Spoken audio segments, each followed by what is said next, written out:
Assalamualaikum warahmatullahi wabarakatuh. Saya Muhammad Arya Putra Pratama dari kelas 2 dan 3 Teknik Informatika dengan nomor NRP 312050060. Pada kesempatan kali ini saya akan mempresentasikan hasil pekerjaan saya untuk praktikum workshop aplikasi berbasis web modul ke-6 yakni XDJS.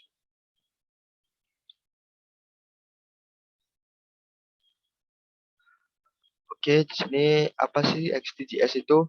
XDJS adalah kerangka aplikasi JavaScript murni untuk membangun aplikasi web lintas platform yang interaktif menggunakan teknik seperti script Ajax, HTML, dan DOM yang digunakan sebagai kerangka kerja komponen sederhana. Misalnya membuat kisi dinamis pada halaman statis, tapi juga sebagai kerangka kerja lengkap untuk membangun aplikasi satu halaman. Oke, langsung saja ke percobaannya.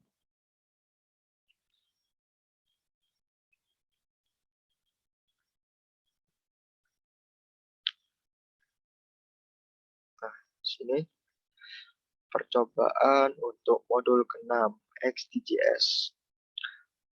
XDJS sendiri dapat di-download secara online di sini.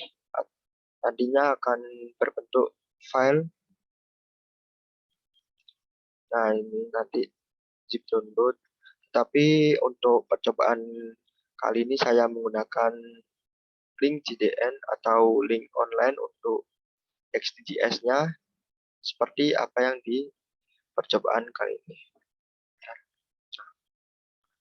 Step pertama, create an index HTML page, include the required library files in the head section of HTML page as follows. Nah, di sini disuruh untuk membuat halaman indeks HTML yang di dalamnya terdapat library files di head section-nya dari HTML page itu. Atau di halaman HTML-nya itu terdapat library files dari XDJS-nya yang terdapat di dalam head section. Contohnya itu seperti ini, sudah saya ketik ketiknya seperti di PDF. Nah, kan di sini terdapat library files.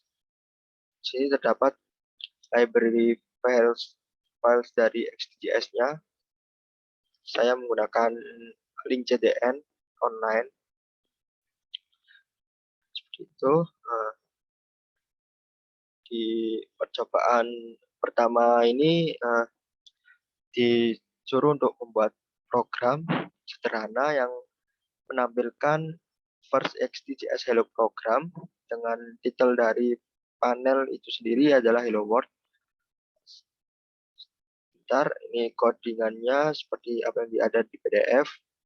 Nah, di sini saya akan menjelaskan sedikit tentang codingan dari percobaan yang pertama. Bentar.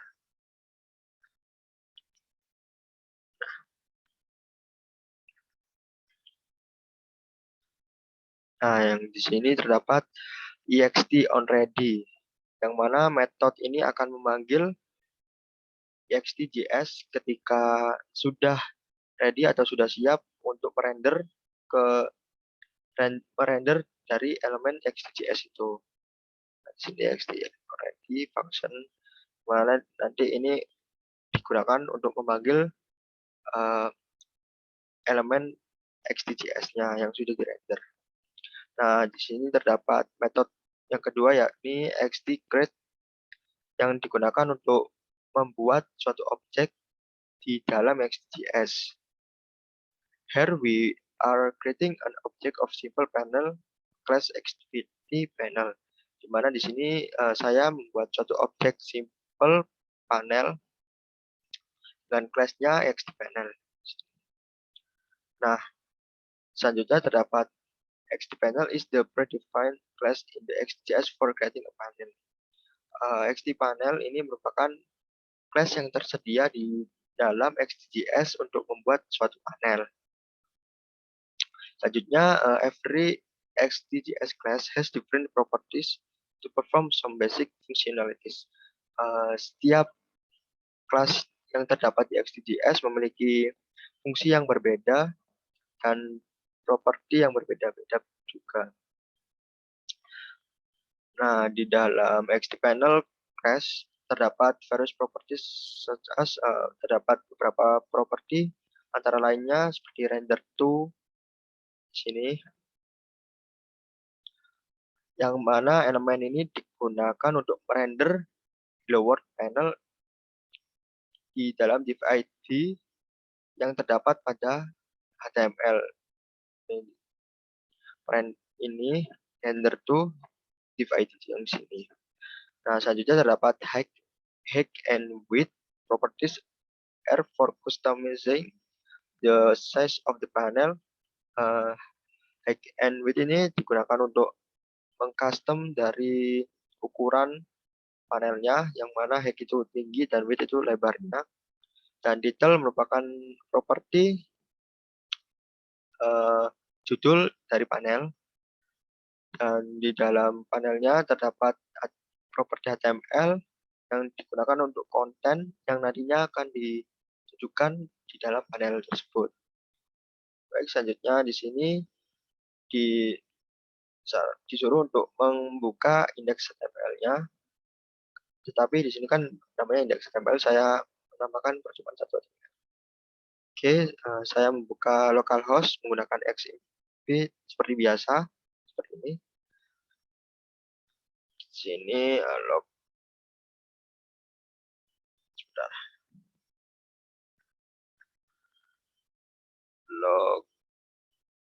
localhost XDGS. Nah, untuk percobaan yang pertama, tampilannya seperti ini, yang mana kan tadi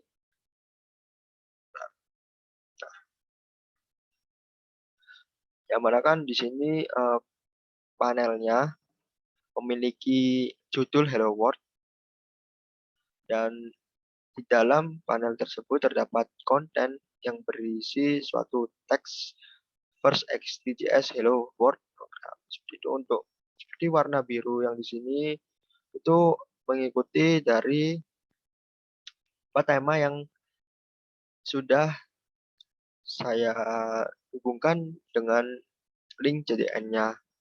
Jadi kan temanya tema klasik seperti itu. Dan di sini kan height-nya itu 200 dengan width-nya 600 seperti itu. Baik, selanjutnya saya akan lanjut ke percobaan yang kedua, yakni membuat grid. Untuk codingannya saya mencontoh di PDF yang di sini. Nah, untuk tampilan akhirnya nanti seperti ini. Lalu saya akan menjelaskan sedikit dari grid properties yang terdapat di percobaan 2. Sebentar. Yang SD grid itu seperti tadi ya, seperti di percobaan 1, untuk membuat suatu objek, yang mana objeknya itu yang di sini XD grid panel, ID-nya grid ID. Lalu di sini terdapat titel dari grid itu, yakni student grid, yang merender ke grid div dengan lebarnya 600. Lalu di sini terdapat grid properties collapsible, yang mana di sini collapsible property is to add a collapse feature to the grid. Add collapsible true feature in grid properties to add this feature. Properti ini digunakan untuk menambahkan fitur collapse atau fitur yang dapat melipatkan sesuatu ke dalam gridnya. Lalu di sini kan untuk memakainya bisa seperti ini, collapsible dengan nilai true. Baik, selanjutnya terdapat properti dari grid yakni sorting, yang mana this property is to add a sorting feature to the grid. Properti ini digunakan untuk menambahkan fitur sorting atau fitur pengurutan di dalam gridnya. Add column property sortable through in the grid to apply sorting, ascending, or descending. Untuk menambahkan properti ini di dalam kolom bisa menggunakan sintaks seperti ini, sortable dengan nilai true di dalam gridnya untuk mengaplikasikan sorting, ascending atau descending. Ascending itu mengurutkan berurut dari kecil ke besar, descending dari kecil ke kecil besar. Lalu di sini terdapat by default it is true, it can be made false if you do not want this feature to appear. Secara default nilai dari sorting ini bernilai true dan bisa dibuat false jika saya tidak ingin memunculkan fitur ini. Seperti itu. Lalu selanjutnya terdapat properti enable column resize. Column resize sini. Nah, seperti itu. Yang mana column can be resized, its width can be increased or decreased using grid properties. Enable column resize true. Yang mana properti ini digunakan untuk resize dari kolom itu sendiri. Lalu di sini terdapat properti column headable. Add column property headable true in a grid to make a column appear or hide. By default, it is true. It can be made false if you do not want this feature to appear. Kolom headable ini digunakan untuk memunculkan atau menyembunyikan suatu kolom dan secara default bernilai true dan dapat saya ubah ke nilai false jika saya tidak ingin memunculkan fitur ini. Tetapi di percobaan yang kedua ini bernilai true. Oke, kurang lebih seperti itu.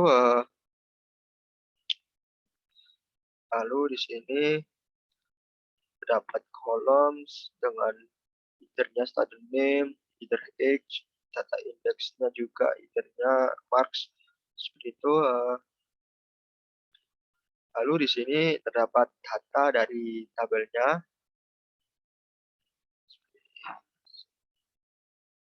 Seperti ini. Text already, ketika dari halamannya itu sudah muncul, maka akan memunculkan semua data-datanya yang di dalam tabel itu, seperti name, age, dan marks. Oke, selanjutnya saya akan menampilkan hasil akhirnya dari percobaan kedua. Nah, seperti ini. Nah, bisa di hide, bisa munculkan seperti itu. Baik, nah sama seperti ini ya tampilannya. Baik, selanjutnya untuk percobaan yang ketiga. Percobaan yang ketiga ini dilakukan untuk membuat suatu form sederhana dengan tampilannya seperti ini. Nah, seperti ini. Di mana di percobaan 3 ini sama seperti sebelumnya terdapat txt onReady function yang digunakan untuk merender dari elemen XT.js.